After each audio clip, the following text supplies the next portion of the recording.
Joining us now is a panel of experts in our New York studio, DioGuardi, a former Republican congressman and president of the American Albanian Civic League, Shirley Cloyes, also of the Albanian American Civic League, and Radmila Milentijevic.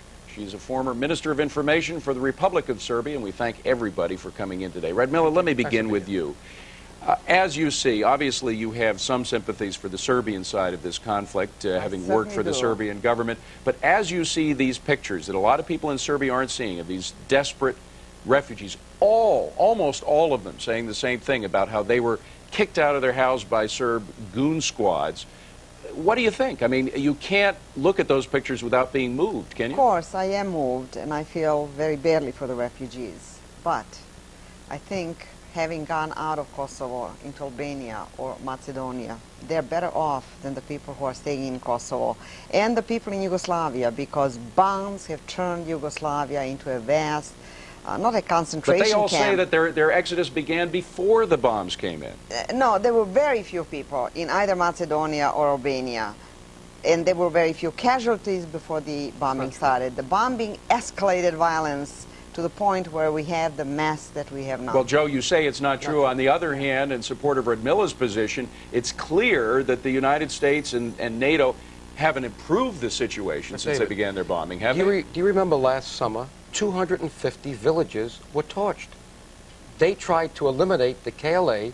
Holbrooke made some unholy deal to look the other way. The Kosovo Liberation Army, and instead of some people call terrorists, by the way, which is ridiculous. Why is it ridiculous? Well, there are some massacres that they're responsible for. No, go back to the congressional record. You're shaking your head no. Go back to the congressional record on March the 12th, 1998, when that question was put to Ambassador Gelbard, and he was clear to say, no, it is not. But Joe, Shirley, let me throw this to you. We've had Holbrooke on, Richard Holbrooke. Yes. He has qualms about the KLA, or at least he did a year ago. He expressed those qualms. I mean, clearly the KLA isn't one of these great, seamless, heroic group of liberation fighters. Why do you say that? Where is there any indication of that? If you look at our own country reports, if you look at the State Department country reports year after year, since Slobodan Milosevic invaded Kosovo in 1989, David, you will see a litany of horrors. You will not see any corresponding. No, we're not talking about the Serbian horrors now, but we're talking about the KLA. I'm talking about substantiation. Are they a group we want to get behind? He has questions about the Kosovo Liberation Army. It was a grassroots people's movement that arose in response to 10 years of the most brutal occupation in Europe since the Nazi era. Documented by our State Department country reports. We are talking about a sovereign state. Serbian armies have not moved out of Yugoslavia. Kosovo is Serbia. Kosovo is our cradle of our civilization. Talking about occupation is like talking about America occupying Texas. Kosovo has 92% Albanian. It did 92% Albanian, it even now. And 5% were Serbs, and they treated the Kosovars like an apartheid, like a concentration camp for 10 years. Every year, the State Department's country reports show a litany of horrors against the Albanian people. The Constitution changed in '89. In '89, Milosevic essentially said... No, it was Yugoslavia. It was not Milosevic, it was Yugoslavia. In '89, we had Yugoslavia. All 6 republics had to approve the change of the Constitution. By force. It was not only... He put tanks on the streets of Kosovo and told the Kosovo Parliament, you hand over your power or you get shot. Let Radmila finish. Go ahead. Right. But the political leadership of the Kosovo Albanians refused to accept the Constitution, refused to accept Serbia as their state and Yugoslavia as their state. But Radmila, let me just point out that in 1989, it was the Soviet Union was alive. Slobodan Milosevic was the head of the Communist Party. We're not talking about a democracy here, are we? No, but in 1989, it was not a democracy. It was a communist power, and Milosevic was a communist leader. But Milosevic was one of 8 leaders in Yugoslavia. You know, but it was a dictatorship. Right. Do you doubt that? Of course it was a dictatorship. Of course it was a dictatorship. So how can you say it was a kind of a democratic agreement with the Kosovars? I'm not saying it was a democratic agreement. What I'm saying is it is wrong to ascribe the change of the Constitution of '89 only to Milosevic. Yugoslavia existed then, and all the presidents of all 6 republics were responsible for doing what they did. He dominated the state. That's why Slovenia left, Croatia left, Bosnia left, and Macedonia. He is the last vestige of Stalinist communism in Europe, and when he tried to impose his will on all the rest of Yugoslavia, they ran for the hills, and the Albanians declared their independence. What would you do if the population in Texas today rose and said, we want to secede from the United States? No comparison. And moved and seceded, you would do the same thing as you did in our Civil War. This is a civil war. This is not a civil war. Why is it not a civil war, Shirley? Why is it not a civil war? It's a genocidal war. But wait a minute. Now Kosovo was a part of the Serbian Republic. Kosovo had the same status of all 8 units in the confederal presidency of Yugoslavia. It was never a republic. After Milosevic invaded in '89, unfortunately, our State Department, James Baker, decided it would be nice to keep everyone together. The Slovenia managed to fight its war unimpeded and to get out in 91. Because there were no Serbs there. Because there were no Serbs there. Because they had weapons.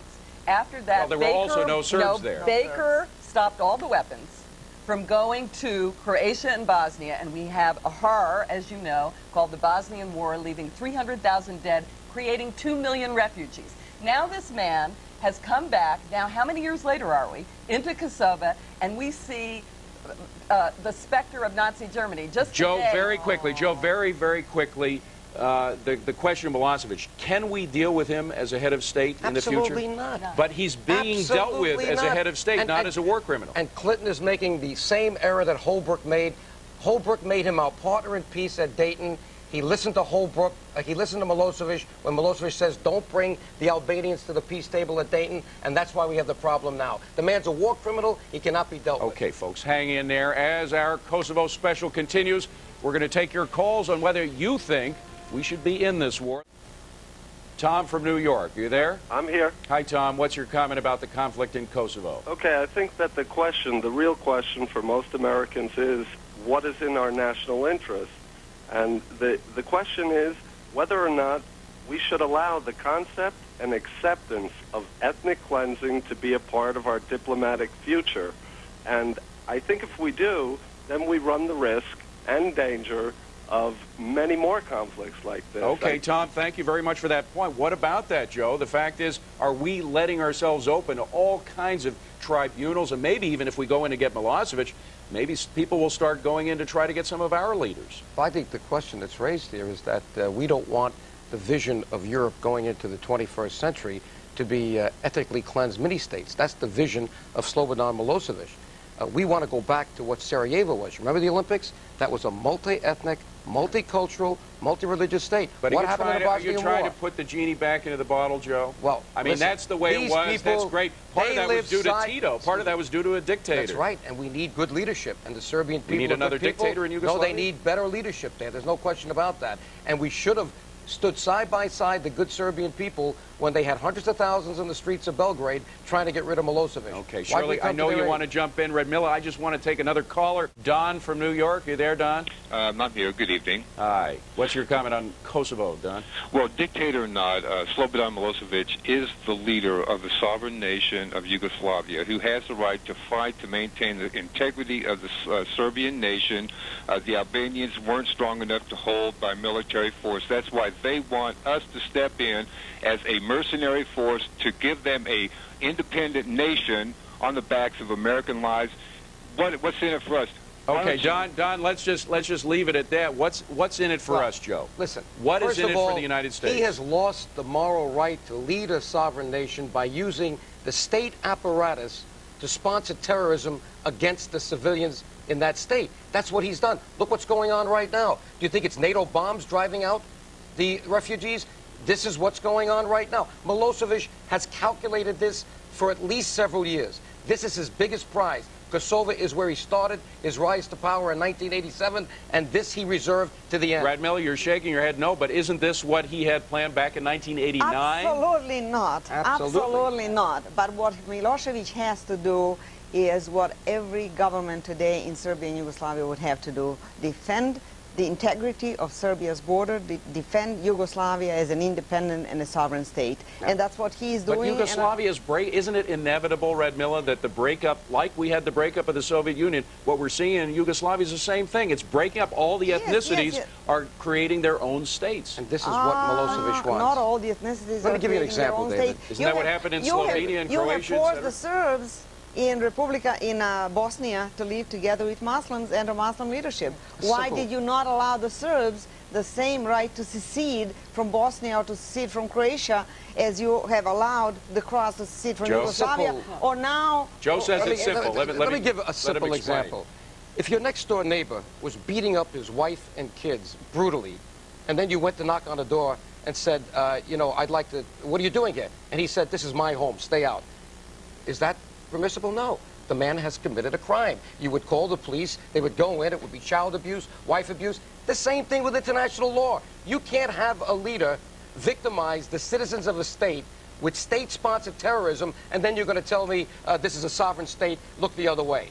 No, and Clinton's made the right decision. In fact, under international law, and this will become the defining issue, I believe, for the 21st century, you have lost 20 seconds the right to wrap it up. Go ahead. to have territorial integrity when you wage war against your own population to the point of genocide.